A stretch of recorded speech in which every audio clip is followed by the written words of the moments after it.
आज से अपने स्टार्ट कर रहे हैं प्लैनेट्स। प्लैनेट्स बेसिकली क्या करते हैं कि वो दो तीन तरीके से अपना काम करते हैं। कि पहला जो है कि वो किसी हाउस को या किसी भी इवेंट को एक्टिवेट करते हैं। वो जिस भी घर में एंटर करेंगे वो उस चीज को एक्टिवेट करेंगे, वो जिस जॉडियक में एंटर करेंगे वो उसको एक्टिवेट करेंगे। तो प्लैनेट्स का जो काम है ना, वो किसी भी हाउस एंड जॉडियक को एक्टिवेट करने का काम करता है वो। ठीक है। एंड सेकंड जो उसका ड्यूटी है कि वो कारक एक्सप्लेन करता है कि अगर वो किसी चीज को एक्टिवेट कर रहा है तो किस दिशा से आके कर रहा है वो। तो जैसे मानो अपना सन है, वो हमारा मानो टॉरस के अंदर प्लेस्ड है, राइट। तो टॉरस की हमारी एक फ्लेवर आ गया, यानी कि उसका जो टच आ गया। लेकिन वो टॉरस वाली बिहेवियर किस में देखने को मिलेगा? एक तो हमारी अंदर सोल के अंदर, बिकॉज सन हमारा सोल है। एंड वो सिमिलर नेचर हमको हमारे फादर के अंदर भी दिखेगी। समझ रहे हो? तो जिस कारक से प्लैनेट, मतलब जिस कारक का वो प्लैनेट है ना, जिस कारकों को वो रूल कर रहा है, उनमें क्या क्या क्वालिटीज हमें देखने को मिल सकते हैं, या हमारा रिलेशन उन कारकों के साथ में कैसा है। फॉर एग्जाम्पल, अगर मेरा सन टॉरस का होके 11th हाउस में प्लेस्ड है, ठीक है, फॉर कैंसर असेंडेंट पीपल, ठीक है, तो वहां पे अब क्या रहेगा कि मेरे फादर से मेरे को अनकंडीशनल सपोर्ट मिलेगी। और उनकी नेचर कैसी होगी? वो थोड़े स्टबन होंगे, खर्चा कम करना प्रेफर करते होंगे, फैमिली मैन होंगे। लेकिन मेरे को, यानी कि एज एन इंडिविजुअल जस्ट मी, वो मेरे को कंप्लीटली सपोर्ट करेंगे। एंड सन से रिलेटेड जितने भी कारक होते हैं वो मेरे को उस हाउस की और उस जोडियक की क्वालिटीज लेकर मेरे तक पहुंचेंगे, चाहे वो इंडिविजुअली कैसे भी हो। ठीक है। तो यहाँ पे अपने प्लैनेट्स को इसी तरीके से अंडरस्टैंड करने की, एक तो सन का, यानी कि कोई भी अगर अपने प्लैनेट ले रहे हैं, be it sun, Mercury, Venus, Mars, Jupiter, whatever you say, इन सारे प्लैनेट्स का अपना अपना एक वो रहता है कि यार एक अपनी एक नेचर होती है। अगर अपने को कंजंक्शन समझने हैं बिना जोडिएक या हाउस को इंटरफेयर करें, तो अपने को उस प्लैनेट का नेचर अंडरस्टैंड करने का नहीं है कि ये प्लैनेट इंडिविजुअली अपने आप में क्या डिमांड कर रहा है। लेकिन अगर अपने को थोड़ा और एक्सपेरिमेंट करना है, थोड़ा और डिटेल में उस चीज को अंडरस्टैंड करना है, तो फिर हम उसके अंदर धीरे धीरे करके जोडिएक्स का भी तड़का लगाएंगे, फिर उसके अंदर हाउस का भी तड़का लगाएंगे। तो फिर इन तीनों को मिला के एक यूनिक कॉम्बिनेशन बनता है एक पर्सन की लाइफ के अंदर। तो हमने अभी हाउसेस भी अंडरस्टैंड कर लिए, हमने जोडियक्स को भी अंडरस्टैंड कर लिया। अब अंडरस्टैंडिंग किसकी नेचर की बनानी है? प्लैनेट्स की नेचर की, ताकि हम एक बार इनको इंडिविजुअली इनकी नेचर समझ लें कि ये बिहेव कैसा करते हैं। फिर उसके बाद में विल सी कि वो किसी भी जोडियक में एंटर करके कैसा बिहेव करते हैं, या किसी हाउस के अंदर कैसा करते हैं, तो प्लैनेट्स के साथ में जुड़ के वो कैसा बिहेव करते हैं। तो we'll take it like chemistry, जैसे जैसे हम आगे बढ़ेंगे। एंड आगे भी जो हम टॉपिक्स करेंगे ना, वो ज्यादा हमारा प्लैनेट बेस्ड ही रहेगा, बिकॉज जो हम भृगु नाड़ी पढ़ रहे हैं ना अभी, it is 99% planet based. And very little कहीं ना कहीं जोडिएक का रोल तब आता है जब आपको थोड़ा और उसके अंदर डिटेल में आंसर चाहिए होता है। एंड हाउस भी तब आता है जब आपको टाइम एग्जैक्ट पता हो। एंड जब हम भृगु नाड़ी पढ़ते हैं, तो जब हम असेंडेंट लेते हैं हमारा, वो ना हमारा लगन लेते हैं, ना कोई मून लेते हैं, वो कुछ और नहीं लेते, वो हमारा जुपिटर लेते हैं हम। अगर आपका जुपिटर, हमने देख लेना कि अपने को टाइम भी नहीं पता है कि कितने बजे पैदा हुआ है, जो भी अपने को डेट पता है, that is more than enough for us to do the prediction. तो उसी के अंदर आपको सिर्फ जुपिटर को असेंडेंट बना के उसके रिलेटेड जो जो हाउसेस जैसे जैसे फॉल कर रहे हैं, वैसे वैसे आपको प्रिडिक्शन तो कंप्लीटली आ जाएगा। एंड इसमें बहुत एक्यूरेसी से आंसर्स मिलते हैं। ठीक है। अब अपने स्टार्ट करते हैं कि प्लैनेट्स की कैटेगरी होती है अपनी। ठीक है। एक जैसे अपने को पता है कि एक एलिमेंट वाला चीज है। ठीक है। अगर सन बोले तो it is fire, Mars is fire, Jupiter, Saturn, Rahu, Ketu, ये सब एयर है। तो वीनस एंड मून हो गए अपने वाटरी, एंड मरकरी भी अपना एयर होता है। तो ये तो हमारे एलिमेंट्स अपने कलेक्टिव, इस तरीके से हम इस चीज को लेते हैं। लेकिन अपने प्लैनेट्स के अंदर तीन कैटेगरीज होती हैं। एक होता है हमारा बेनिफिक्स, एक होता है हमारा मेलेफिक्स, और एक होता है हमारा क्रूएल प्लैनेट। ठीक है। कि बेनिफिक्स हमारे कौन कौन से होते हैं? बेनिफिक्स आर जुपिटर, मरकरी, एंड अपना जुपिटर हो गया, मरकरी हो गया, वीनस एंड मून एंड सन, ये हमारे बेनिफिक्स होते हैं। क्रूएल प्लैनेट कौन सा है? हमारा सन है, जो कि हमको बेनिफिट भी दे रहा है लेकिन क्रूएल्टी साथ है। मतलब क्रूएल्टी ऐसे नहीं है कि वो हमको हार्म पहुंचाना चाह रहा है, बट सन का नेचर क्या है? It is like very emotionless. तो वो इमोशंस को हो सकता है कि उतना तवज्जो नहीं दे, एंड हो सकता है कि वो करियर वाइज राइज कराने की ज्यादा कोशिश करे, क्योंकि उसको कलेक्टिवली सबका भला देखना है। तो वो इमोशंस में आके किसी को ऐसे ही मतलब कहते हैं ना कि लिहाज नहीं रखता वो, कह सकते हैं। एंड मेलेफिक्स तो वी नो कि उनका काम ही है हमको ट्रबल देना। तो मेलेफिक्स कौन कौन से होते हैं, हम उनको बोलते हैं राकेश, सिंपली। ठीक है, तो र, क, श और म। तो राहु केतु शनि और मंगल, यानी Rahu Ketu Saturn and Mars, ये हमारे चार मेलेफिक्स होते हैं। अब बेनिफिक्स का ड्यूटी, अब देख रहे हो ना कि अपने बोलते हैं यार हमारी लाइफ के अंदर इतना प्रॉब्लम है, अपने बेचारे 9 प्लैनेट्स हैं गिन के, उनमें से 4 जो है वो प्रॉब्लम क्रिएट करने पे तुले हुए हैं, और 4 है जो उस प्रॉब्लम को न्यूट्रलाइज करने पे बैठे हुए हैं, और एक अकेला प्लेनेट है वो सबको अच्छे से समझने की कोशिश कर रहा है कि हाँ, इक्वली लेके सब अपना अपना ड्यूटी पूरा कर ले, है ना। तो फिर हम ये कैसे एक्सपेक्ट कर सकते हैं that our life will be very smooth and very nice. कुछ ना कुछ एक चैलेंज हमारी लाइफ के अंदर रहेगा, लेकिन हमको अल्टीमेटली क्या करना है कि हमें उस सारे क्वालिटीज को अपने साथ में मेंटेन करके उनको बेस्ट यूटिलाइज, यही हमारा अल्टीमेट गोल रहता है कि हमारे पास में जो भी प्लैनेट्स हमको मिले उनके चैलेंजेस समेत अल्टीमेटली क्या करना है यार, हमको उस प्लैनेट का डिमांड ही तो पूरा करना है। जो प्लैनेट हमको ट्रबल क्रिएट कर रहा है, क्यों कर रहा है, जैसे अपने बोलते हैं कि एक बच्चा है, ठीक है, तो वो बच्चा क्या करता है, मम्मी पापा को पोक करता है। तो पोक क्यों करता है, ताकि उसकी डिमांड पूरी हो। तो उसकी डिमांड पूरी होते ही वो पोक करना बंद कर देगा, राइट। तो प्लैनेट्स के अंदर भी यही चीज है कि अगर कोई प्लैनेट आपको लग रहा है कि वो आपको डिस्टर्ब कर रहा है, परेशान कर रहा है, तो whatever you need to do is you need to simply fulfil its demand.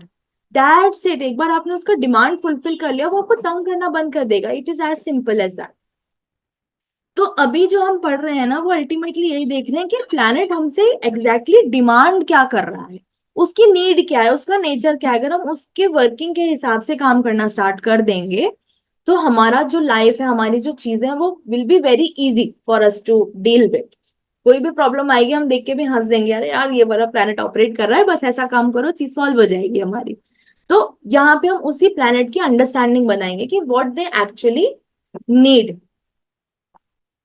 ठीक है, तो फर्स्ट हमारा देखते हैं कि अपने पहले सन से ही स्टार्ट करते हैं। मैं जैसा हमारा वो प्लानिटरी पोजीशन एक्चुअल यूनिवर्स के अंदर है ना, मैं उसी हिसाब से ही फॉलो दूंगी। तो फर्स्ट हम सन से ही स्टार्ट करते हैं। तो सन के अगर अपने कारक देखें, ठीक है, मैं इनमें स्पेसिफाई कर दूंगी कि मैं अभी कारक की बात कर रही हूँ कि मैं बिहेवियर की बात कर रही हूँ। तो कारक की अगर मैं बात कर रही हूँ ना, तो कारक क्या बोलता है इसका, कि इट रिप्रेजेंट्स कि सन के अंदर हमारा हमारा बेटा आ गया, हमारे फादर, ठीक है, हमारे फादर इन लॉ, गवर्नमेंट से रिलेटेड जो भी हमारी अथॉरिटीज हैं वो, या जिनको भी हम फादर समेत मतलब समान मानते हैं, वो सारी चीजें। ठीक है, ये तो हो गई हमारी ह्यूमन पर्सोनिफिकेशन। सेकंड आता है हमारा इंडिविजुअल नेचर के अंदर, वो होती है हमारी ईगो, हमारा कॉन्फिडेंस, हमारा सेल्फ बिलीव, हमारा ग्लो, स्किन का जो ग्लो जो हम बोलते हैं ना, तेज है इसके चेहरे पे, वो चीज हमारा सन रूल करता है। सेकंड परमात्मा, क्योंकि हमारी जो सोल है वो अल्टीमेटली किससे मिलना चाहती है, the ultimate ruler, the ultimate creator, तो वो हमारे परमात्मा है, हमारा ऊपर वाला है। तो सन को हम ऊपर वाला भी बोलते हैं। ठीक है, तो ये तो अपने एक सिंपली कारक हो गए। एंड जो होता है सन के ना, हमारा the right side of the body, जो हमारी राइट आई है, हमारा राइट साइड वाला बॉडी है, वो हमारा हम बोलते हैं हमारा सन रूल करता है entirety of the right side. And हमारे घर के अंदर भी जो राइट साइड वाली विंडोज होती हैं वो भी सन रूल करती हैं। ठीक है, अगर अपने सन की नेचर की बात करें, तो हम बोल रहे हैं कि इसका नेचर थोड़ा क्रूएल है। तो जैसे हमने बोला था कि किंग होते हैं ये, ठीक है, पॉलिटिशियंस हो गए, रूलर्स हो गए, तो इनका नेचर कैसा होता है, दे आर वेरी अथॉरिटेटिव। ये चाहते हैं कि सबका भला हो, एंड इसी तरीके की चीज हो जो कि मतलब हो सकता है कि थोड़ा सा कड़क लगे, लेकिन वही काम होना चाहिए जो सबके भले के लिए हो अल्टीमेटली।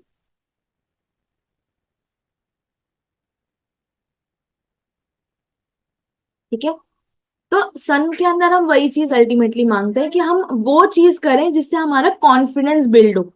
तो अगर हम अपनी क्रिएटिविटी के ऊपर वर्क करें, कुछ भी हम प्रोड्यूस करने के ऊपर वर्क करते हैं, तो वो भी सारा सन वाला पार्ट वहां पे इन्वॉल्व हो जाता है। तो सन की एक्टिविटीज भी हम क्या बोलते हैं कि अगर आप किसी को लीड कर रहे हो, ठीक है, क्योंकि ये लीडरशिप का प्लेनेट है, तो हम बोलते हैं कि अगर आप अपनी सोसाइटी के अंदर अगर आपको अथॉरिटी चाहिए तो आपके ना लीडरशिप क्वालिटीज होने चाहिए। ठीक है, अब एक यहाँ पे हम कहते हैं कि अगर ना पॉजिटिव सन और एक नेगेटिव सन, तो नेगेटिव सन के अंदर क्या होता है कि हम बोलते हैं हीट बहुत ज्यादा बढ़ गई हमारे अंदर, because it's a very hot planet, the only planet which is actually burning, like it has fire, literal we can see that fire. इसमें लाइट भी है, तो दिन के अंदर सारे काम करने वाले द लीगल थिंग्स, जो हम एक्चुअली लॉ के हिसाब से काम करते हैं, तो जो भी हम काम लॉफुल करते हैं, that all falls under the part of sun. And किसी के साथ में भी अगर आप बहुत रुतबेदार एंड बहुत बोल्ड बात करते हो, ये नहीं बोल रहे हैं हम कि बहुत रूड बात करना इज मार्स, लेकिन एक रोबदार बात करना जहां पे आपकी आवाज के अंदर वजन है, आप अपनी बातों को लेके स्टैंड ले पाते हो, तो दैट इज ऑल सन। कि जहां पे आपको पता है कि okay this is going wrong and ये गलत ऐसे हो रहा है, एंड इस चीज को गलत को रोक के अपने को सही करना है, तो we are trying to find solution. तो यहाँ पे अपने को लीगो वाला चीजें भी देखने को मिलेगा कि दे वांट टू शाइन, वहां अथॉरिटी भी आ रही है, सॉल्यूशंस की भी बात कर रहे हैं, लेकिन ultimately what we are doing कि अब हम सबके लिए थोड़ा कड़क होके ही सही, लेकिन सबके लिए हम सॉल्यूशंस निकालने की बात कर रहे हैं कि सबका एक हो जाए यार, कि सब खुश रहें, सबकी लाइफ के अंदर एक पीसफुल चीज बनी रहे। अब नेक्स्ट आता है अपना प्लैनेट मून, क्योंकि सन का जस्ट एक काउंटर पार्ट जो है हमारा मून है, द क्वीन, द मदर, जो हमारा टेक केयर करती है, आर फर्स्ट डॉटर, वो भी हमारा मून होता है। एंड हमारी आंटीज, जो भी हमारी लेडीज जो होती है, मतलब जो मदर्स बन चुकी है हमारी लाइफ के अंदर, हमारी लाइफ के अंदर जो भी अपने होते हैं ना, कि हाँ एक लेडी है जो मदर बन चुकी है, तो वो भी सब मून की कैटेगरी के अंदर ही आती है, and are first daughter.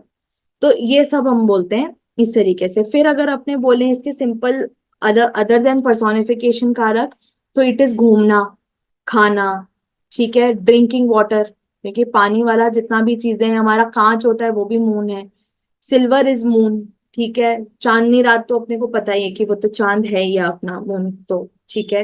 And अपना कौन सा मून का कारक होता है, ठीक है, एनी वाटर बॉडी, जहां पे भी आपके पास में इतना पानी है कि यार एक एम्पल अमाउंट ऑफ वाटर, अगर आप जैसे किसी रिवर या लेक के पास में रह रहे हो, तो वो भी अपना मून की कैटेगरी के अंदर ही आता है। तो ये वाली तो हो गई अपने कारक वाली बात, लेकिन अगर अपने बोले तो मून की नेचर क्या है, मून का नेचर है इकट्ठा करके मल्टीप्लाई करके आपको दे देना। तो अगर आपने एक लेडी को घर दिया, ठीक है, अगर आपने किसी लेडी को मकान दिया, तो वो घर बना के देगी आपको, ठीक है, बिना लेडी के आप घर घर ही वो मकान ही रहता है, उसके अंदर एक फीलिंग नहीं जुड़ेगी, उसके अंदर एक वाइब नहीं जुड़ेगी, उसके अंदर एक होमली कंफर्ट वाला चीज नहीं जुड़ेगा, जब तक हम एक लेडी को वहां पे नहीं बिठाते, जब तक हम माँ को वहां पे नहीं बिठाते हैं, राइट। तो माँ क्या करती है, मकान को घर में टर्न करती है, ठीक है, वेजिटेबल्स को खाने में टर्न करती है, तो what ever you give you get it back multiplied. तो वहां पे मून का नेचर वही है कि जो भी आप उसको दोगे it will give it to you back. ऐसे कांच के अंदर भी हम क्या देखते हैं भाई, हम शीशा देख रहे हैं तो वो हमको क्या दे रहा है, जो हम देखते हैं वही अपने को रिटर्न में मिलता है। फिर साथ में इसका नेचर क्या है, माइंड पे इसका बहुत ज्यादा कंट्रोल है, because it is are subconscious mind, जो हम सोचते हैं, because mind, moon is the fastest moving planet, right. तो मून क्या करता है वहां पे कि जो भी हम सोचते हैं, तो we can immediately imagine it. If I'm sitting here in India and I think of America, immediately New York comes into mind. तो अब मैं वहां पे फिजिकली नहीं भी पहुंची हूँ, लेकिन माई सबकॉन्शियस जो उसकी इमेज को एक बार देख चुका है, वो इमीडिएट मुझे वहां पर लेकर पहुंच चुका है। It is a fastest moving planet, इस वजह से इसको कंट्रोल करना अपने हाथ में, इसको पकड़ पाना can be very difficult, because it moves very very fast. And वैसे भी इसका अगर अपने टेक्निकल मूवमेंट देखें, तो मूवमेंट इसका 2.5 दिन का रहता है किसी एक जॉडियक के अंदर, एंड किसी एक नक्षत्र के अंदर वो एक ही दिन रहता है अल्टीमेटली। तो वी नो कि यार इसका जो है थोड़ा सा फिकलनेस रहेगा अपने माइंड के अंदर। एंड जो भी हमको माइंड से रिलेटेड प्रॉब्लम्स हो सकते हैं, जैसे anxiety, depression, what ever problem या कोई भी बीमारी अगर अपने को माइंड से रिलेटेड लगती है, तो वो भी सारा मून का ही अपना काम है। साइकोलॉजी इज मून, ठीक है, astrology is also moon, because we are trying to understand the human behaviour through it.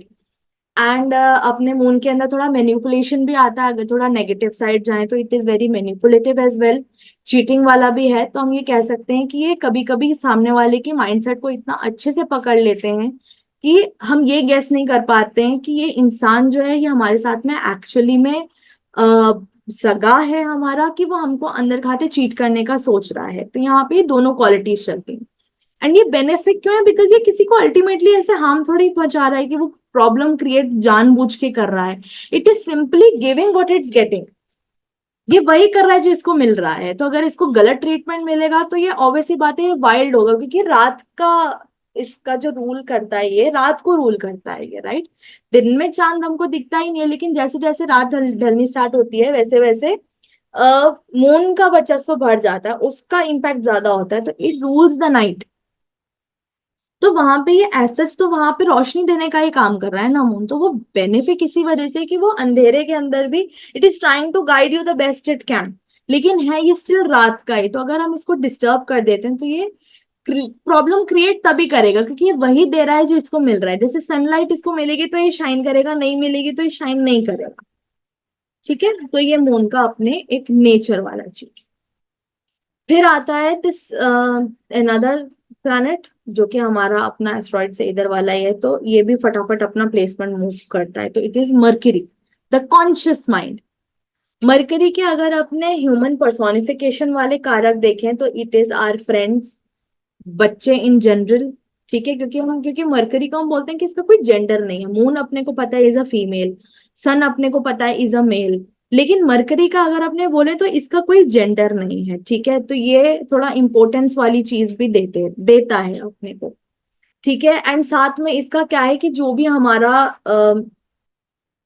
Intellectual fields है उसको रूल करता है। एजुकेशन होती है जो हमको एक्चुअली स्कूल में मिलती है। तो देखो, हमारा कॉन्शियस माइंड, तो जो भी कैलकुलेशन चलता है, तभी तो मैंने बोला था ना कि जेमिनाई और वर्गो के अंदर जो चीज वो कर रही है, तो वो सोचना है, हमारा नर्वस सिस्टम है एंड हमारा कैलकुलेशन वाला पार्ट है।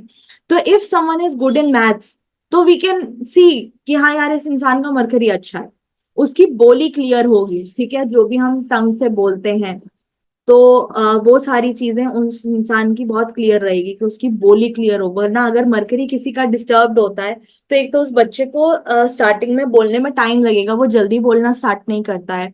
एंड लैंग्वेजेस के अंदर भी हो सकता है कि उसको अपनी पकड़ बनाने के अंदर दिक्कत आए। तो अगर मरकरी किसी का वीक है तो वो स्टटर करके बोल सकता है। हो सकता है कि उसके वर्ड्स क्लियर नहीं हो, या फिर हो सकता है कि उसको लिस्प हो। तो जैसे होता है ना कि कुछ लोग एस श की तरह थोड़ा प्रोनाउंस करते हैं, राइट, तो they talk like this a little. तो उनका टंग का प्लेसमेंट, क्योंकि tongue is also a muscle, and muscles जो भी हमारी बॉडी में है वो मरकरी रूल करता है। तो कुछ लोगों का मसल का मूवमेंट उनके कंट्रोल में नहीं रहता, तो वहां हम बोलते हैं मरकरी आपका डिस्टर्ब्ड है। एंड मरकरी का क्या है कि ये रिलेशनशिप बॉन्ड, मतलब बॉन्ड्स बनाने का कोशिश करता है। ये हमारे फ्रेंड्स होते हैं, हमारे मामा होते हैं।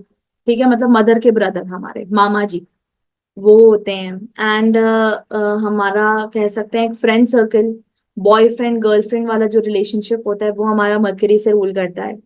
एंड जिस तरीके के हमको इंफॉर्मेशन मिल रही है, ठीक है, कि इंसान किस तरीके से इंफॉर्मेशन रिसीव कर रहा है और उसको प्रोसेस कर रहा है अपने माइंड के अंदर, यानी कॉन्शियसली, तो वो चीज भी हमारा मरकरी रूल करता है। तो यहाँ पे आप देखोगे कि मरकरी और मून जो है हमारे दिमाग के अंदर साइमल्टेनियसली रिसाइड करते हैं। ठीक, एक हमारा कॉन्शियस माइंड है जो कि हमारा मरकरी है, मतलब बोलते हैं ना कि हमारा जो ब्रेन है वो टू पार्ट्स में डिवाइडेड है। एंड हम दोनों चीजें बोल रहे हैं कि मून भी माइंड है, मरकरी भी माइंड है, लेकिन मरकरी हमारा ब्रेन है। The literal organ, the literal muscle is mercury, and the conscious part of our mind is mercury, but the subconscious part of our mind, जहां पे हमारी एक्टिविटी एक सबकॉन्शियस लेवल के ऊपर चलती है, जहां पे हम चीजों को इमोशनल लेवल पे प्रोसेस करते हैं, वो हमारा सब मून रूल करता है। ठीक है, एंड मरकरी के अंदर बुक्स आती है, हमारा राइटिंग आता है, जो भी काम हम अपने हाथ से करते हैं वो चीज आती है। तो ये वाला सारा हमारा पार्ट जो है वो मरकरी का होता है। एंड मरकरी थोड़ा फिकल भी है, तो ये बोल सकते हैं कि इसके बिना हर चीज के दो पहलू टाइप होते हैं। तो ये थोड़ा सा यहाँ पे मरकरी भी थोड़ा चीटिंग वाला क्वालिटी दे देता है, या उस किसी भी चीज को मल्टीप्लाई कर देता है, because Mercury is basically twins, dual है। तो कोई भी चीज अगर दो बार होती है तो मरकरी के साथ में होती है। तो आप देखोगे कि मरकरी दो ही साइंस को रूल करता है जो कि दोनों डुअल हैं। क्यों डुअल है? बिकॉज मरकरी अपने आप में डुअल है। तो Gemini is a dual sign, Virgo is a dual sign, and it is dual because Mercury is dual.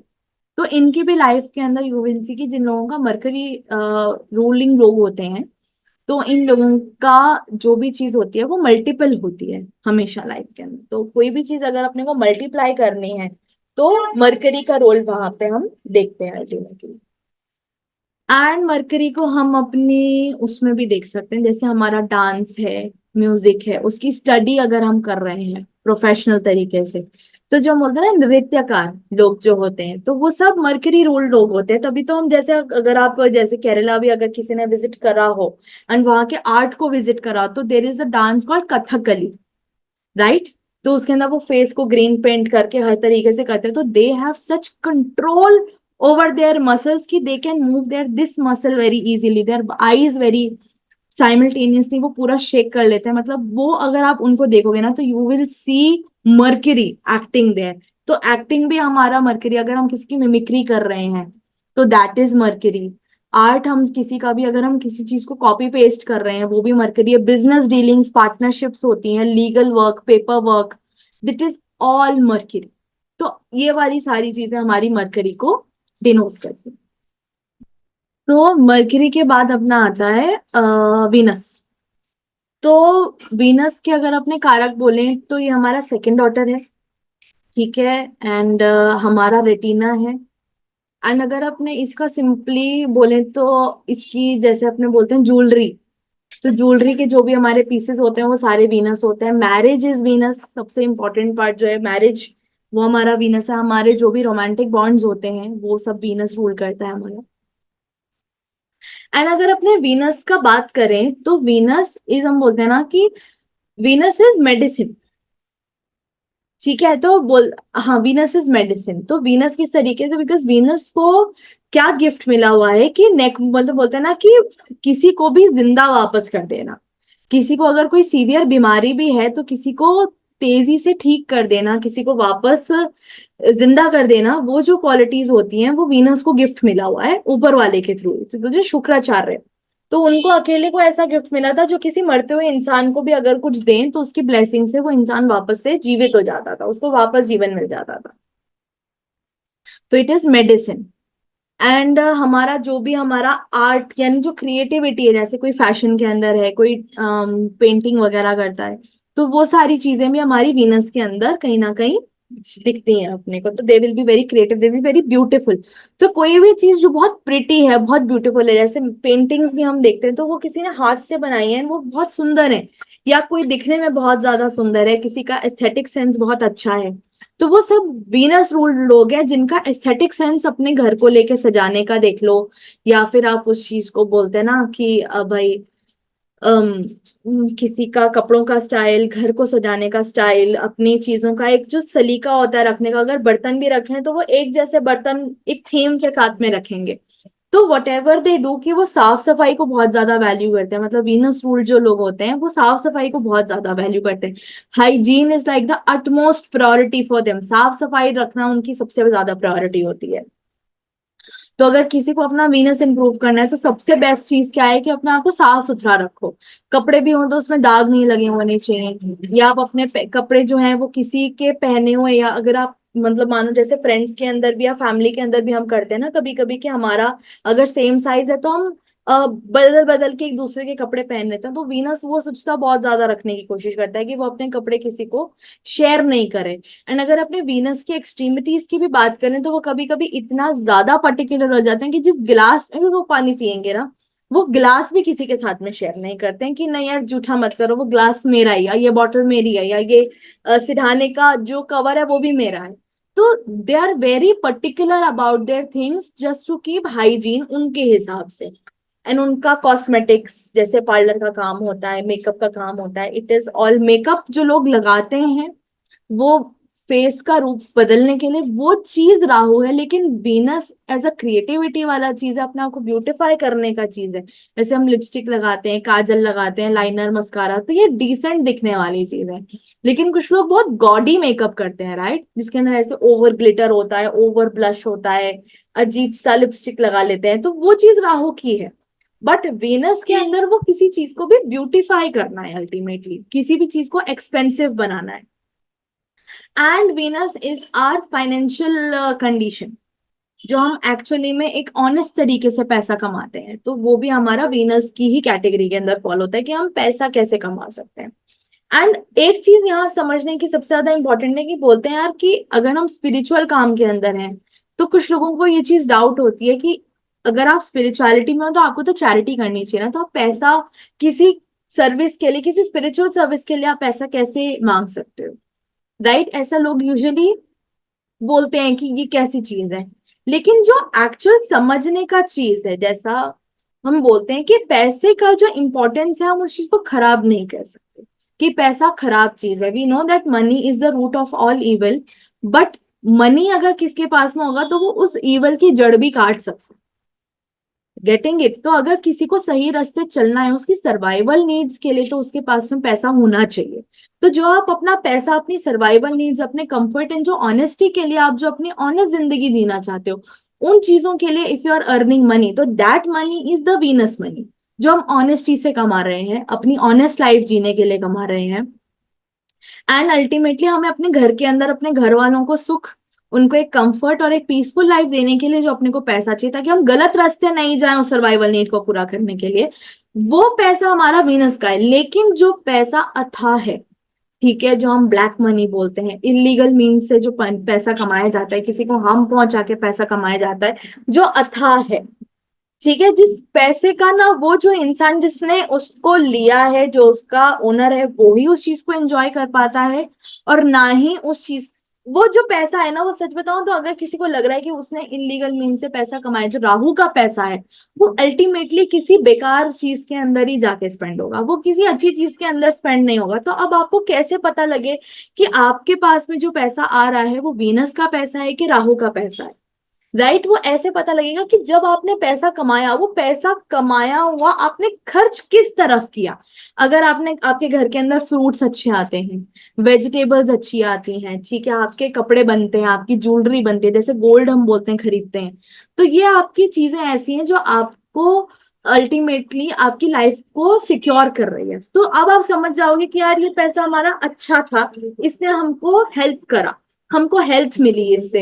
अगर हम अच्छा खाना खाते हैं तो हमको हेल्थ मिलेगी, हमारी बॉडी हेल्दी रहेगी, हमारे पास में कपड़े रहेंगे अच्छे, तो हम अपनी इज्जतदार जिंदगी, अपने कपड़ों से भी तो होते हैं ना, हमारी इज्जत बनती है। तो अगर हमारा अच्छे कपड़े का जोड़ी बनता है, तो भी वो वीनस का पैसा है कि हमारी कोई अच्छी चीज बनी है। लेकिन कुछ चीजें जैसे वेस्टेज होती है, अगर मानो किसी ने एक एक्स्ट्रा अपना फोन लिया, तो कोई चीज खराब हो जाएगी उसके अंदर। तो अगर आपको लग रहा है कि पैसा अच्छा नहीं है, तो वो फिर गलत चीजों के अंदर स्पेंड होगा, आपकी बीमारियों के अंदर स्पेंड होगा, ठीक है, बिना मतलब। हो सकता है कि क्योंकि आप जो राहु का पैसा कमाओगे वो ज्यादा हसल करके, ज्यादा स्ट्रगल करके कमाओगे, तो वहां पे भी वो वाला जो चीज है कि आपको पता लग जाएगा कि ये वाला पैसा मैंने चीटिंग से, हो सकता है किसी का दिल दुखा के कमाया हो, जिससे कि जो स्पेंड मेरा हो रहा है वो गलत जगह हो रहा है, जैसे कोर्ट केसेस के अंदर, हॉस्पिटल्स के अंदर, या कोई चीज इलेक्ट्रॉनिक ऐसे ही बेमतलब खराब हो गई, वो पैसा वेस्ट हो गया, कोई घर के अंदर बेमतलब बैठे बैठे चीज खराब हो गई, अब उसकी रिपेयर पे लग गया। तो इस तरीके से। लेकिन जो पैसा है कि यार अपने को बिजली का बिल भरना है, पानी का बिल भरना है, या अपने को घर के लिए जो हमको मॉर्गेज देनी है वो जा रहा है, तो that is Venus money. But other than that, जहां पे भी हम अयाशी के अंदर जो लोग स्पेंड करते हैं एक्स्ट्रा, वो सब हमारा राहु का पैसा है। लेकिन जो नीड का है वो हमारा वीनस का है। तो इन दोनों के बीच में बहुत अंतर है। तो आपको पता लग जाएगा कि आप किस तरीके का पैसा कमा रहे हो from the things on which you are spending. आपके एक्सपेंडिचर से पता लग जाएगा कि वो वीनस का पैसा है कि अपना राहु का पैसा, ठीक है? तो वीनस का ये वाला भी चीज अपने कह सकते हैं। वीनस के अंदर एक थोड़ा सा कनिंग वाला भी, because Venus and Jupiter are the only planets जिनके पास में विजडम और नॉलेज बहुत ज्यादा है। लेकिन वीनस जो है वो उस चीज को थोड़ा सा कनिंग वे में यूज कर सकता है। अपनी मेडिसिन, अगर उसके अंदर मेडिसिन की स्टडी के अंदर यूज करे तो वो चीज अलग है। लेकिन जुपिटर का विजडम क्या है, जो एक्सपीरियंस से गेन होता है या जो हमको बड़ों से मिलता है, लेकिन उसके अंदर कहीं कनिंगनेस नहीं है। लेकिन वीनस के अंदर थोड़ा कनिंगनेस है, which makes them different. Jupiter और वीनस के अंदर फर्क यही है कि वीनस थोड़ा कनिंग उसके अंदर आता है, एंड जुपिटर जो है वो कनिंग में नहीं आता है, वो थोड़ा वाइज उसके अंदर आता है कि अपने को कर्म नहीं बनाने, वो वाली चीज है, ठीक है? फिर वीनस के बाद में आता है अपना मार्स, ठीक है, मैं बोला ना कि मैं सोलर सिस्टम के पैटर्न के हिसाब से चल रही हूँ, तो वीनस के बाद अर्थ, अर्थ के बाद में अपना मार्स आता है। तो Mars is a very fiery planet, ठीक है, एंड इसका जो नेचर है, अगर वैसे अपने बोले तो इट इज ब्रदर्स, हमारे भाई, एंड हमारा हस्बैंड। अब जैसे अपने बोलते ना कि कारक बदल जाते हैं, तो हम बोलते हैं कि यार पहले जैसे मरकरी मैंने बोला था वो हमारा वो बॉयफ्रेंड गर्लफ्रेंड है, लेकिन मार्स जो है वो हमारा हस्बैंड है। वीनस हमारी वाइफ है, मार्स हमारा हस्बैंड है। And Venus is the prime कारक ऑफ मैरिज, लेकिन अल्टीमेटली देखें तो it is also our wife.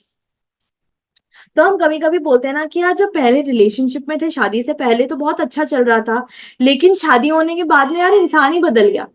तो आप उसमें देख पाओगे कि यार वेनस जो है या मार्स जो है वो आपकी डिफरेंट कंडीशन के अंदर है फ्रॉम योर मर्करी। मरकरी जो है वो बॉयफ्रेंड एंड गर्लफ्रेंड को रिप्रेजेंट करता है, तो जब तक आपका सिर्फ एक रिलेशन बिना ऑफिशियल हुए था, तब तक हो सकता है कि मरकरी आपकी अच्छी सिचुएशन के अंदर हो, तो relationship was going very good. लेकिन जैसे ही वो बंदा या बंदी मार्स या वीनस में टर्न होते हैं, तो अब वो जो कारक है वो बदल गए, उनका रिलेशन आपसे बदल गया। इस वजह से उनका बिहेवियर एंड उनका नेचर जो है वो आपके साथ में बदल जाता है। एंड अगर अपने वैसे भी बात करें तो mercury is a benefic planet, Mars is a malefic planet. तो वहां पे क्या है कि सबसे पहले तो उसका कारक चेंज होने से सामने वाले का जो बिहेवियर है वो चेंज हो जाता है, ठीक है। नेक्स्ट इज अपना मार्स इज जो भी इम्पल्सिव चीजें हम करते हैं, मार्स इज इम्पल्सिव, हमारा एनर्जी, सिंपल कोई भी एनर्जी, तो अपने बोलते हैं ना हमारी बॉडी के अंदर चक्रास हैं, दे आर एनर्जी सेंटर्स हमारी बॉडी के अंदर, तो वो भी हमारा उसमें ही आता है, मार्स के अंदर ही फॉल करता है। तंत्र मंत्र, ठीक है, तंत्र मंत्र इज मार्स। हमारा हैंड का जो स्किल है, जो भी हम हाथ अपना काम अपने हाथ से करते हैं, जिसके अंदर टेक्निकल एक्सपर्टीज रिक्वायर्ड होती है, वो सब मार्स है। ऐसे अपने इलेक्ट्रिसिटी का भी कोई काम करता है तो उसके अंदर एक बारीकी होती है यार, अपने कोई भी बिना, मार्स बेसिकली वो चीज है जो आप बिना सीखे नहीं कर सकते हो, ठीक है, इसका स्किल डेवलप करना पड़ता है। लेकिन अगर आप इसको बिना सीखे करते हो तो it can turn quite lethal, क्योंकि मार्स इज एक्सीडेंट्स, किसी भी, क्योंकि फायर है तो वो बर्निंग भी कर सकता है, तो इलेक्ट्रिसिटी का भी अगर कोई काम बिना नॉलेज के करेगा तो करंट आएगा, उसको उसको हार्म पहुंचेगा। तो मार्स को डील करने का बेस्ट तरीका ये है कि उसके बारे में अच्छे से स्टडी कर लो आप, स्किल डेवलप कर लो। फिर इट इज स्पोर्ट्स, ठीक है, अपने बॉडी को अपने एक्टिव एक्टिव रख रहे हैं, तो वो हमारा मार्स के अंदर फॉल होता है। हमारी ब्लड, बॉडी के अंदर जो हमारा ब्लड है वो हमारा मार्स है। तो अगर हमारा जो भी मतलब हमारी बॉडी के अंदर जिस फोर्स के साथ में हम काम करते हैं ना, दैट इज ऑल मार्स। तो वहां पे एक एग्रेशन है, इम्पल्सिव नेचर है, बोली उसकी हो सकता है थोड़ी रफ हो, ठीक है, क्योंकि अगर अपने मार्स को वैसे लें, अगर ऐसा बोली वाला बोले तो वो थोड़ा सा होता है ना ऐसे लाउड होगा वो, ठीक है, उसकी आवाज के अंदर एक लाउडनेस अपने आप ही रहेगी, वो क्वाइट नहीं बात कर सकते। वीनस वैसे बोले तो इट इज वेरी पोलाइट, बहुत नाइस, बहुत जेंटल तरीके से बात करेंगे, लेकिन वही मार्स उतना ही कहते हैं ना कि लड़ाकू सा है, वो कुछ भी बोलेगा, वो सोच के नहीं बोलेगा, लाउड बोलेगा, वो बोल्ड बोलेगा, वो किसी के भी सामने हो सकता है कि ऐसे नहीं लेके अरे कहाँ को कोई होगा बड़ा टाइप ऑफ। तो वहां पे उनकी थोड़ी ईगो बहुत हाई होती है। लेकिन सन की ईगो और मार्स की ईगो के अंदर भी बहुत फर्क दिखेगा। मार्स, सन जो है वो सेल्फ कॉन्फिडेंस है, सेल्फ रिस्पेक्ट है कि नहीं मुझे मेरा एक रुतबा चाहिए। लेकिन मार्स की ईगो कभी कभी खोखली भी हो जाती है कि यार देख लेंगे अपने, कुछ भी हो जाएगा। तो वो कभी कभी अपने एनिमीज को भी क्या है कि अंडर एस्टिमेट कर देते हैं, ओवर कॉन्फिडेंट हो जाते हैं। तो Mars makes you overconfident, sun makes you confident. तो एक्सट्रीम और बैलेंस्ड के अंदर यहाँ पे फर्क आ जाता है। तो यू नीड टू सी कि कौन सा प्लेनेट एक्टिवेट हो रहा है यहाँ पे। एंड जिन लोगों का एक्ने प्रोन होते हैं लोग, जिन लोगों की बॉडी पे स्कार्स होते हैं, टैटूज होते हैं, तो यू विल सी कि ये वाले जो लोग हैं दे आर ऑल मार्स वाला लोग, ठीक है। तो क्योंकि वो पेन बर्दाश्त कर पा रहे हैं उस चीज का, राइट। तो वी नो कि अगर आपको दिख रहा है किसी की बॉडी के ऊपर या फेस के ऊपर स्कार है, तो वो मार्शियन उनके अंदर क्वालिटीज होंगी, वो स्ट्रांग भी होंगे, बॉडीली उनका बिल्ड भी एक अलग होगा, मतलब एक स्ट्रेंथ उनकी बॉडी के अंदर अलग होती है। एंड मार्सेस अपने आप में भी, बॉडी को हम बोलते हैं कि हमारा जो शरीर है, ठीक है, एक होता है हमारा जीवात्मा, यानी कि जिस लाइफ फोर्स से हम जी रहे हैं, लेकिन हमारी बॉडी जो है literally it is all Mars. क्योंकि हम फर्स्ट हाउस को भी बोलते हैं ना कि एरीज से रूल करता है हमारा first house, that is basically हमारी फिजिकल अपीयरेंस। हम कैसा दिख रहे हैं, तो वो भी हमारा सारा मार्स के अंदर ही फॉल होता है। एंड पेन टॉलरेंस भी जो आती है, हमारी फाइटिंग एबिलिटी जो हम देखते हैं, वो भी हमारा मार्स के थ्रू ही आती है। तो जिन लोगों का पेन टॉलरेंस अच्छा होता है तभी वो टैटू बनवा पाते हैं। तो वहां पे मार्स हमारा दिख जाएगा कि ये इंसान जो है वो मार्स रोल्ड है, बिकॉज इनकी बॉडी के ऊपर या तो स्कार होगा, क्योंकि स्कार कब आएगा, जब वो इम्पल्सिव होगा, फास्ट होगा, तब बॉडी के ऊपर स्कार आता है। या उसकी पेन टॉलरेंस इतना है कि उसको पेन झेलने का हैबिट है, तो वो अपनी बॉडी के ऊपर वो पेन झेल के एक इम्प्रिंट भी बना पाते, that is also a Martian trait. ठीक है। And technical skill is Mars, hand skill is Mars, ये सारी चीजें अपने मार्स के अंदर फॉल करती हैं। ठीक है। एंड पुलिस, आर्मी, ये सब भी मार्स के ही उसके अंदर आते हैं, कैटेगरी के अंदर। यूनिफॉर्म, अल्टीमेटली अगर देखें तो जो भी इंसान यूनिफॉर्म के अंदर काम कर रहा है, तो वो सब मार्स वाली चीज आ जाती, तो वो वाली चीज है।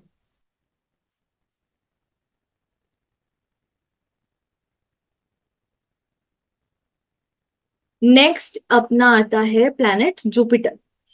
Jupiter is the biggest planet in our solar system, and ये बहुत बेनिफिक प्लैनेट है। ठीक है, जैसे आपने बोला मार्स इज वेरी मेलिफिक, इसका नाम भी मंगल नाम का ही है, लेकिन वो क्योस क्रिएट करने के अंदर ही काम आता है अल्टीमेटली। लेकिन the most benefic planet in the entire solar system, या जो भी हमारे प्लैनेट्स हम पढ़ रहे हैं अभी एस्ट्रोलॉजी के अंदर, the most benefic is Jupiter. ठीक है। And Jupiter is very big, it is a big ball of gas. ठीक है, तो जितना इनका, जुपिटर का क्या काम है, जिस भी जगह जाएगा, जिस भी जगह बैठेगा, उस चीज को एक्सपेंड कर देगा। ठीक है, तो जो लोग जुपिटर रूल्ड होते हैं ना, उनकी बॉडी भी आपको एक्सपेंडेड ही दिखेगी, थोड़े हेल्दी होंगे वो लोग, उनका थोड़ा टमी होगा। ठीक है, वो वाली चीज तो आपको दिख जाएगा, यार ये इंसान जुपिटर रूल्ड है, वाइज होगा वो इंसान। तो जुपिटर इज कौन, हमारा ऊपर वाला। ठीक है, जैसे हमने बोला था परमात्मा से अगर जुड़ना है तो वो सन है, लेकिन उसके थ्रू कैसे पहुंचेंगे हम, उस तक कैसे पहुंचेंगे हम, तो वो जुपिटर है। जो हम दुआएं दूसरों से लेते हैं, ठीक है, अगर हम बोलते हैं ना कि अगर हम अच्छे कर्म कर रहे हैं तो हमको दूसरों का भला करके क्या मिल रहा है, दुआओं की बहुत पावर है। किसी से अगर अपने को ब्लेसिंग मिलती है तो उसकी एक्चुअली में बहुत ज्यादा पावर है। एंड जितनी आप दुआएं इकट्ठी करते हो ना, उतने आपके पिछले कर्म और जो आपको हार्म भी पहुंचाने वाले होते हैं ना, वो भी एक पॉइंट पे आपके ऊपर असर करना बंद कर देते हैं, क्योंकि दुआओं का इतना फोर्स है उस पे कि अब वो बुरा आपके साथ में होगा ही नहीं। तो कभी कभी हम देखते हैं कि कुछ लोगों का चार्ट जो है वो बोलते हैं यार काफी खराब है, लेकिन उनके साथ खराब हुआ नहीं। क्यों नहीं हुआ वो खराब, क्यों उनके पास में सही नॉलेज आ रही है, बिकॉज उनके कर्म इस जन्म में इतने सही हैं कि उनके ऊपर जो पिछले जन्म की भुगतनी लिखी थी ना, वो उनके सही अपने कर्मों को करके भी वो काट लिया, उसको लिटरल कट कर दिया कि अब वो बुरा उनके साथ में होगा ही नहीं, बिकॉज उनके कर्म सही हो गए, उन्होंने ऊपर वाले को राजी कर दिया। एंड मैं बताती हूँ कि जुपिटर इतना पावरफुल क्यों है, कि ना बोलते हैं कि जुपिटर इज आवर लीवर। ठीक है, हमारे गुरु हैं, हमारे बच्चे हैं। एंड बच्चे इन जनरल इज मरकरी, लेकिन हमारे अपने बच्चे जो होते हैं वो हमारा जुपिटर होते हैं, तो यहाँ पे भी हमारा फर्क होता है। ठीक है, तो Jupiter is also our liver. ठीक है, तो हम बोलते हैं कि जुपिटर जो है वो बहुत इजीली आपको माफ कर देता है, अगर वो गुस्सा भी हो रहा है तो वो पहले अपना बिना किसी तरीके से वो शो नहीं करेगा कि वो आपसे नाराज हो रहा है। लेकिन अगर मानो उसको कुछ हार्म भी पहुंचता है, अगर आपने अपनी चीज को इम्प्रूव करा, मतलब मानो जो लिवर के भी जो हमारे प्रॉब्लम्स रहते हैं ना, तो वो भी इसी तरीके के प्रॉब्लम्स होते हैं जिनका सिम्टम आपको बहुत क्लियरली नहीं दिखता है। ठीक है, लेकिन अगर आपको लग रहा है कि आपका जो लिवर जो है वो डिस्टर्ब चल रहा है, हेल्दी नहीं चल रहा है, and once you start improving your diet, अगर आप जुपिटर को रिस्पेक्ट देना स्टार्ट कर देते हो, यानी आप अपने लिवर को रिस्पेक्ट देना स्टार्ट कर देते हो, तो it is reversible. Liver is the only organ in your body जो आपके सुधरने से वो आपको प्रॉब्लम देना बंद कर देगा एंड इम्प्रूव हो जाएगा, क्योंकि इट इज वेरी फॉरगिविंग। आपके सही एक्शंस होते ही आपको माफ कर देगा। एंड बोलते हैं ना कि अगर आपका लिवर के अंदर से इतना सा भी अगर आपका पीस है वो इंटैक्ट है, तो वो पूरा एक कंप्लीट फंक्शनिंग लिवर के अंदर टर्न हो जाएगा। इट इज साइंटिफिकली प्रूवन कि एक छोटा सा इंटैक्ट लिवर का पार्ट अगर आपकी बॉडी के अंदर है एंड वो सही आपने उसको रखने की कोशिश करी अपने कर्म के थ्रू, तो it will automatically turn into a fully functioning liver. यानी कि आप सोचो कि इतना खराब करने के बाद भी it is ready to forgive you, तो यू कैन सी कि वो कितना ज्यादा बेनिफिट है। तो आपके चार्ट के अंदर कितनी ही प्रॉब्लम क्यों ना हो, अगर आपके प्लैनेट्स के साथ में जुपिटर का ब्लेसिंग जुड़ा हुआ है, आपके गुरुओं का ब्लेसिंग जुड़ा है, आपके पास में पब्लिक की दुआएं जुड़ी हुई हैं, ऊपर वाले का साथ है, आप एथिकल चल रहे हो, मॉरल्स के साथ में चल रहे हो, कोई ऐसा पावर नहीं है वर्ल्ड के अंदर जो आपको डिस्ट्रॉय कर सके। वो आपको डिस्ट्रॉय कर ही नहीं पाएगा, वो उसका पावर, उसका स्ट्रेंथ इतना ज्यादा स्ट्रांग है। एंड जो भी हम पढ़ रहे हैं, जो भी नॉलेज विजडम हमको, जिस भी तरीके का स्पिरिचुअलिटी के रास्ते जो जाने को हमको एक रास्ता मिलता है, वो सब हमारा जुपिटर ही हमको देता है। जो भी हम नॉलेज गेन करें, एक हमने एजुकेशन स्कूल की गेन करी, लेकिन एक लाइफ के अंदर कुछ लाइफ लेसन्स जो है, जो लाइफ मैनुअल हमको मिलता है हमारे गुरुओं से, तो वो चीज हमारा जुपिटर है अल्टीमेटली। तो इसीलिए हम बोलते हैं कि हमें हमारा टीचर्स का रिस्पेक्ट करना चाहिए, क्योंकि वो हमको बहुत ज्यादा देते हैं, अनकंडीशनली हमको देते हैं। तो अगर हम उनको खुश रखें, उनका रिस्पेक्ट करें, तो वो जो हमको, क्योंकि वो हमको दे ही रहे हैं। जुपिटर का काम आपको देने का है, प्रोटेक्शन करने का है। एंड आप ना ये चीज देखोगे कि it is like a protection, क्योंकि इसका जो ग्रेविटेशनल पुल है ना, इतना ज्यादा स्ट्रांग है कि वो सारे एस्टेरॉइड जो हमारे यूनिवर्स के अंदर फॉल होते हैं, जो हमारी अर्थ को कभी भी डिस्ट्रॉय कर सकते हैं, वो सारे जो हैं वो जुपिटर के ग्रेविटेशनल पुल के अंदर आके वो जुपिटर पे ही अटैक करते हैं, वो अर्थ तक आते ही नहीं। उसका इतना ज्यादा मतलब एक बोलते हैं ना कि एक स्ट्रेंथ है उसकी, कि वो प्रॉब्लम्स आती आती भी वो यूनिवर्स के अंदर, तो वो लगातार एस्टेरॉइड्स गिर रहे हैं, लेकिन हम तक क्यों नहीं आ रहे? वो कोई तो पावर होगी ना। वो जुपिटर का पावर है जो कि उसके ऊपर ब्लास्ट होते रहते हैं सारे, लेकिन इट्स लाइक हाँ मेरे को आदत है इस चीज का, तो वहां पे ही अटैक होता है, अब तक आता नहीं है वो। तो इसीलिए जुपिटर का power is just like so strong. तो जुपिटर भी अगर आपने ठीक कर लिया, या आपने अपने चार्ट के अंदर अपना 9th हाउस भी ठीक कर लिया, या जैसे हम पढ़ते हैं कि अगर आपने अपना नवांश ठीक कर लिया, तो आपका लाइफ 99% सेट है, आपको फिर टेंशन लेने का नहीं है। तो अगर अपने किसी का भी चार्ट को फुल यूटिलाइज करना है, किसी को बेस्ट अगर अपने कोई एडवाइस दे सकते हैं, तो किसी का नवांश ठीक कर दो। एंड उनकी लाइफ का जो एक ही, क्योंकि एक ही पेज होता है जो हमको तंग करता है, एक बार उस पेज पे हमने उसको सही कर लिया ना हमारा, तो फिर हमारी पूरी लाइफ बिल्कुल वेल सेट हो जाएगी, क्योंकि एक ही चीज है जो हमारी पूरी लाइफ को कंट्रोल करके ठीक कर सकती है, वो है हमारा नवांश। नवांश का जो अपने बोलते हैं वो 9th हाउस का अपना बोलते हैं कि 9th हाउस है वो।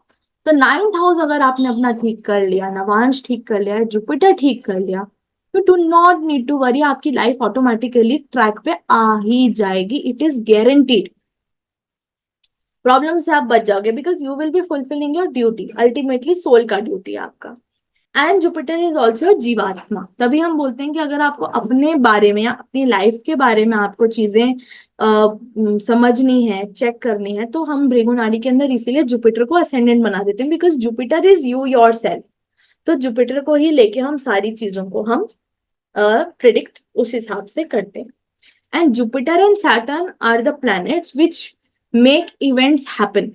तो जब तक जुपिटर किसी प्लैनेट से कंजंक्ट नहीं होगा या किसी हाउस में एंटर नहीं करेगा, तब तक वो चीज हमारी लाइफ के अंदर नहीं होगी, वो इवेंट हमारी लाइफ में टेक प्लेस नहीं करेगा। तो जुपिटर का ट्रांजिट हम इसलिए चेक करते हैं कि हमको पता लगे प्रिडिक्शन के अंदर कि ये वाला इवेंट जो है वो हमारी लाइफ के अंदर कब होगा। कब होगा? जब वो जुपिटर वो ट्रांजिट के अंदर वो कॉम्बिनेशन हमारा बनाएगा। वो चीज हम बाद में स्टडी करेंगे, बट एक सिंपली ओवरव्यू यहाँ पे मैं दे रही हूँ। ठीक है, नेक्स्ट है हमारा सैटर्न प्लैनेट। ठीक है, तो Saturn has a ring around it. तो रिंग का क्या मतलब है? वहां पे बाउंड्री क्रिएट होगी, तो it creates limitations in your life. Saturn का काम यही है। ठीक है, सैटर्न हमारे शूद्र भी होते हैं, ठीक है, जो हमारे अंदर एम्प्लॉयज काम कर रहे हैं। एंड सैटर्न वो लोग हैं अल्टीमेटली जो बहुत एक्सट्रीम हार्ड वर्क करते हैं, जो अपनी एज से बड़े दिखते हैं, क्योंकि उन्होंने इतना हार्ड वर्क, इतना स्ट्रगल अपनी लाइफ के अंदर किया है कि अब उनकी जो एज है उनसे ज्यादा उनका चेहरा शो करने लग जाता है। जो भी हमारे लेबर क्लास लोग हैं, जो भी हमारे लिए सेवा का काम कर रहे हैं, जिनको रिकॉग्निशन उस काम का नहीं मिल रहा है, लेकिन still they are doing it with duty and relentlessly, वो काम जो कर रहे हैं, जो सेवा, जैसे हमारे सफाई कर्मचारी भी हैं, तो वो रोज आते हैं, सफाई करते हैं, लेकिन उनको उस चीज का क्रेडिट मिलता है, उनको उस चीज का क्रेडिट नहीं मिलता। उनकी एज उनकी उम्र से ज्यादा दिखती है, बिल्कुल दिखती है, क्योंकि उनकी लाइफ में hard work, struggle, delay, obstacles, limitations बहुत ज्यादा है। तो सैटर्न के अंदर तभी तो रिंग बना हुआ है ना वहां पे कि यार अब लिमिटेशंस के बीच में अपने को काम करना है। And Saturn is the farthest, मतलब सबसे दूर है हमारा, अगर अपने बोले तो सबसे ज्यादा जो फार ऑफ प्लेनेट है हमारे सोलर सिस्टम के अंदर, इट इज सैटर्न, हमारी वैदिक एस्ट्रोलॉजी के हिसाब से, तभी वो अंधेरे वाला प्लेनेट बोला जाता है। तो Sun and Saturn are the opposite end of our solar system, वो बिल्कुल अलग अलग दूर दूर बैठे हैं एक दूसरे से। लेकिन टेक्निकली बोले तो Pluto is the most farthest planet ultimately. इस बेचारे को तो अब बताऊं तो प्लानिटरी मतलब अपने सोलर सिस्टम की फैमिली से भी बेचारे को निकाल दिया है। I do feel that it's unfair but oh well. तो सैटर्न का क्या है कि वो इतना दूर है तो वहां तक सनलाइट पहुंचना इज वेरी डिफिकल्ट, तो इट इज वेरी कोल्ड।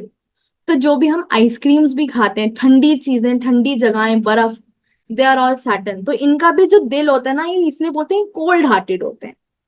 ठीक है, तो बोलते हैं ना थोड़ा क्रुएल्टी इनके अंदर इसलिए बिकॉज ये कोल्ड हार्टेड है, क्योंकि इनके साथ में किसी ने दया नहीं करी है तो ये किसी के साथ दया कैसे कर सकते हैं। तो वहां पे जो उनका दिल है, तभी तो बोलते हैं ना कि मून सैटर्न जब मिलता है तो वो स्ट्रेस देता है, क्योंकि मून इज हमारा एक मन जो बहुत जेंटल है, पानी है, बहरा है। लेकिन सैटर्न आके क्या करता है, वहां पे इमोशंस को फ्रीज कर दिया उसने, वहां स्ट्रेस देना स्टार्ट कर दिया, पेन देना स्टार्ट कर दिया ना। आप देखोगे कि पत्थर से ज्यादा जो चोट लगती है ना वो बर्फ के टुकड़े से लगती है। If you ever throw a stone at somebody and you throw a piece of ice at somebody, the ice will hurt more than the stone. तो सैटर्न जो है it is ice cold. And ये हमारे employees है, हमारा कर्म है, हमारा प्रोफेशन है, क्योंकि हम जब प्रोफेशनल लाइफ की बात करते हैं तो वहाँ इमोशंस का कोई रोल नहीं होता है। और अगर आप वहां पे इमोशंस का रोल लेकर आते हो तो आपको स्ट्रेस, रोना धोना, परेशानी के अलावा और कुछ नहीं मिलेगा। एंड एक इंटरेस्टिंग बात यह है कि हम बोलते हैं कि अगर आपका सैटर्न एक बार इंप्रूव हो गया ना तो आपको लाइफ के अंदर जो क्वालिटी मिलेगी ना आपको लाइफ का, एक बोलते हैं ना लाइफस्टाइल जो आपका सेट होगा, वो आपको सैटर्न दे सकता है। Because Saturn is the only planet in the entire solar system जहां पे डायमंड्स की बारिश होती है। इसका एक है, तो अगर आपने सैटर्न को सही कर लिया अपना तो आपकी लाइफ के अंदर भी डायमंड्स की बारिश होगी। लेकिन सिर्फ बात इतनी है कि आप उसको सही यूटिलाइज करो। काम, वर्क एथिक आपका अच्छा होना चाहिए, आप एम्प्लॉयज को रिस्पेक्ट से ट्रीट करो। जो भी आपके अंडर सर्वेंट्स हैं, मेड्स हैं, जो भी सफाई कर्मचारी हैं, इनका आप बहुत ध्यान रखो। ऑल द ब्लैक चीजें which takes time to cook, वो भी सारा अपना सैटर्न के अंदर ही होता है। जैसे काली माँ की दाल, तो it takes a lot of time to cook, इसको बहुत ज्यादा लगता है टाइम बनने के लिए, 3-4 घंटे आपको पेशेंस रखना पड़ता है। तो यहाँ पे चीजें डिले होती हैं। तो आप देखोगे कि जो सैटर्न रूल्ड चीजें भी है ना वो भी अपने आप को मटेरियलाइज करने में they will take a lot of time. आपको उसका फ्रूट्स लेने में देखिए बहुत टाइम लगेगा, लेकिन at the end of the day it is worth it. तो all black things are Saturn. तो वहां पे वो चीज है, तो it requires a bit of patience. इसको अगर आप डील कर रहे हो तो करियर भी अगर अपने को स्टेबल करना है तो इट रिक्वायर्स इयर्स कि आप अपने करियर के अंदर एक स्टेबिलिटी पा पाते हो। आपको 1 साल या 2 साल के अंदर नहीं मिलती, आपको तीसरे चौथे साल के अंदर कुछ रिजल्ट दिखना स्टार्ट होते हैं कि ओके अब पता लग रहा है कि हाँ अब ये काम को हमने अंडरस्टैंड करना स्टार्ट किया, तीसरे चौथे साल तक। लेकिन जो लोग के अंदर इम्पेशंस होता है तभी तो सैटर्न एरीज के अंदर डेबिलिटेटेड है, बिकॉज मार्स चाहते हैं क्विक, फिर फटाफट रिजल्ट्स दो मुझे। लेकिन सैटर्न बोलता है कि फटाफट हर चीज नहीं हो सकती, वहां पेशेंस चाहिए। तो जो लोग मार्स रूल्ड होते हैं उनको क्या प्रॉब्लम आता है कि वो 1 साल अपने काम को चला के देखते हैं, उनको लगता है यार नहीं चल रहा है, वो बंद कर देते हैं। लेकिन जो एक्चुअली सैटर्नियन इंसान है वो समझेगा उस चीज को कि नहीं, पेशेंस चाहिए वहां पे, हाँ पेशेंस रखना पड़ेगा, चीजें डिले वहां पे होती हैं। तो ये वाला चीज अपना सैटर्न का है।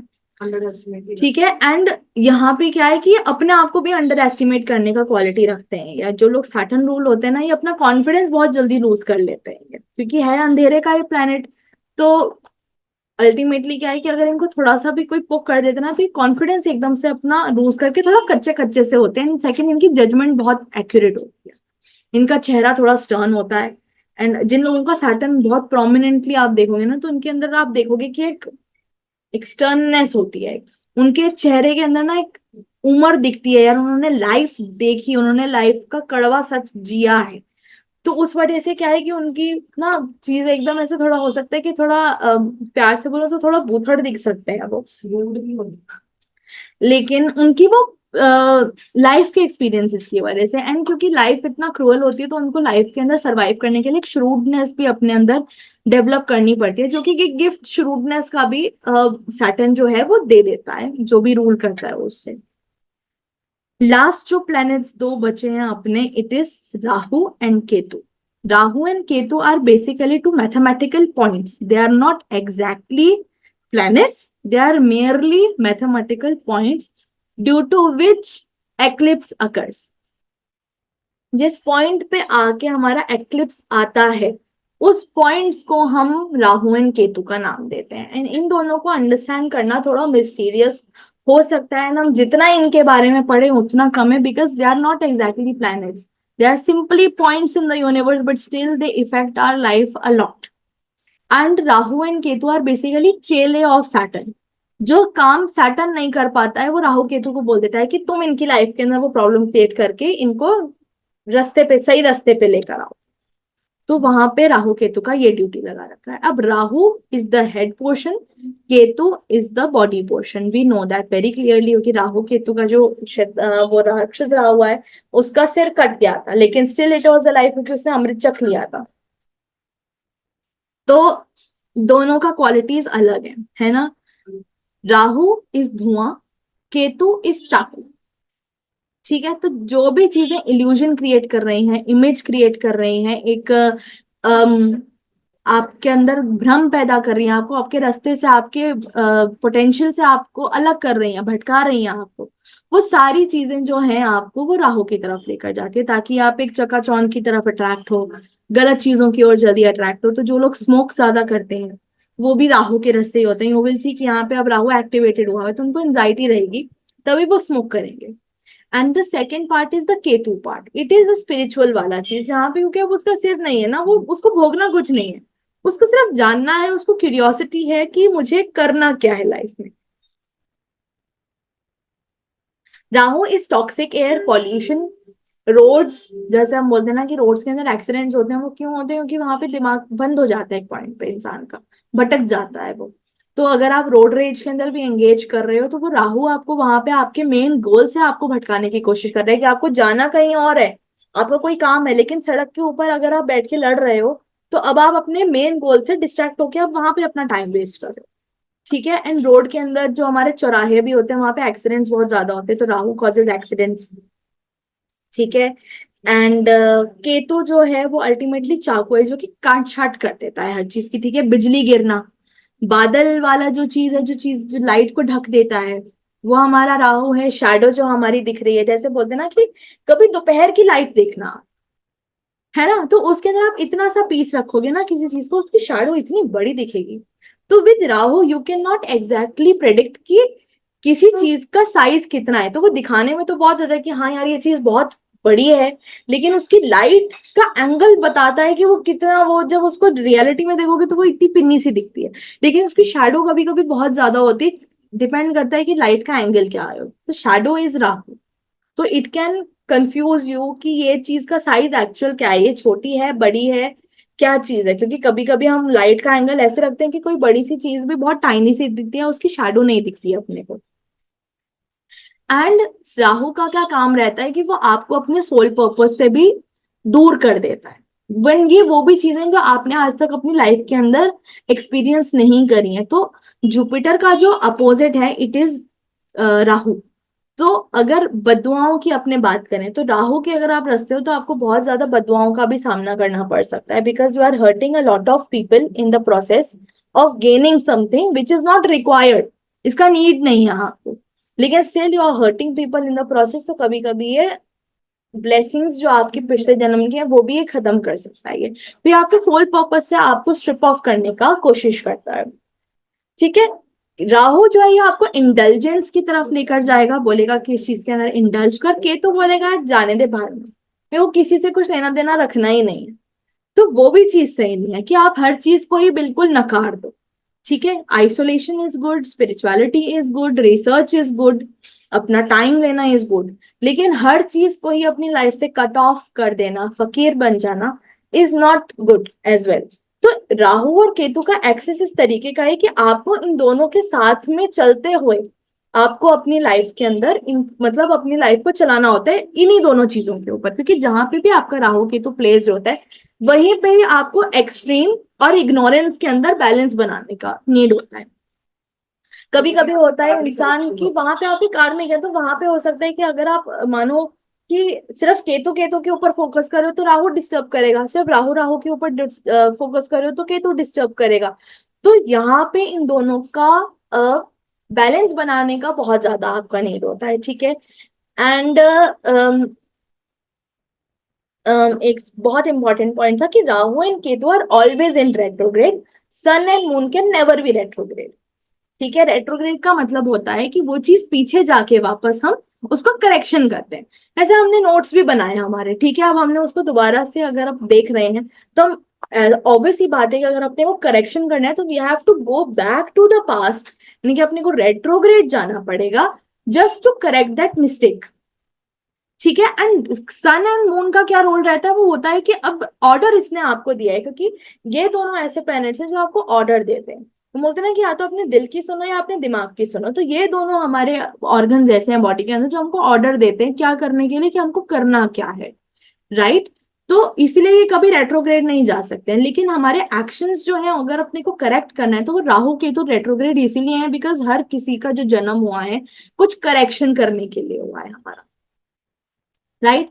तो जब तक हम वो करेक्शन नहीं करेंगे पीछे जाके वापस, तब तक हम अपने नेक्स्ट लाइफ या हम अपने आफ्टर लाइफ के अंदर अपने मोक्ष नहीं पा सकते। तो ये मोक्ष के कारण है, अगर आपने रेड इस राहु एंड केतु के एक्सेस को सही तरीके से मेंटेन कर लिया, बैलेंस कर लिया, तो अब आपका मोक्ष का जो रास्ता है वो बहुत इजी हो जाएगा। तो हम ये नहीं कह सकते हैं कि सिर्फ केतु के ऊपर आप पिछले जन्म में फोकस कर चुके हो तो अब आप उसको छोड़ दो, राहु के अंदर नहीं फोकस करा तो उसके अंदर इंडल्ज हो जाओ। लेकिन राहु भी अगर आपने ओवर कर दिया तो that is also very problematic, and complete Ketu कर दिया तो वो भी प्रॉब्लमैटिक है। तो you have to maintain a very delicate balance between the both, इसलिए वो ज्यादा क्योस क्रिएट कर रहा है। एंड इसका कोई लिटरल प्लैनेट तो है ही नहीं, इट इज शैडो। तो अब ये कितने तक भी एक्सपैंड हो सकता है, राहु के अंदर भी कोई लिमिट नहीं है, केतु का भी कोई लिमिट नहीं है, लेकिन लिमिट किसको ढूंढना है, लिमिट आपको ढूंढना है। अपने चार्ट को अंडरस्टैंड करते हो, अपनी लिमिट्स को अंडरस्टैंड करते हो। तो सैटर्न बोलता है मैं लिमिट, मेरे को तो लिमिटेशंस चाहिए, लिमिट का ही है वो प्लैनेट, तभी तो उसकी रिंग फॉर्म हुई है।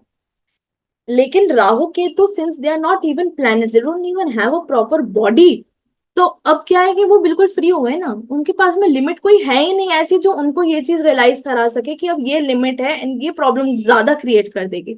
तो यहाँ पे आपको बैलेंस करना अपनी समझ के ऊपर दिया जाता है। तभी तो बोलते ना कि ऊपर वाले को अगर हमारी लाइफ खराब करनी होती है ना तो वो हमारी बुद्धि फेर देता है।